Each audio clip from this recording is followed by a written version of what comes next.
Alright. Takuda kuenda handi. Kule, garaji yako soka tinananga. Chef, tine 112.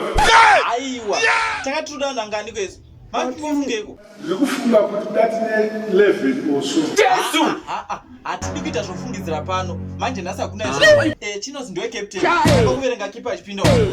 Tatisina kana anyone angari. Aiwa man, you must be joking man. Vanhu 112 vese vamamuna vava hapana kana one keeper. Last year pamakatamba ndiani avakipa. Vanakasukuere, vana Jonathan Moyo and so. Haikuona kunditaurira zvavanhu vakafa kudhara man. Itoonai zvekuita izvi. Sekuru, imi keep quiet handika. Respect imi. Vana chibaba, mombotamba papi game. No defenders iye Jonte. Chipinda kombasi. Kwana toki, munotouya kuno kumusina kana hembe. Takatula tracksuit yakanzi Liverpool.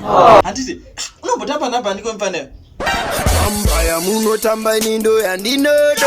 Saskam, kita basa rutikize mwana kuti chamako vangu. Chidzokera kumba, hausi kupinda hausi. Kiyo wanzina niupinde imomeyo. Bula muno mani. Tatani bullshit. Tatani pudding. You know what?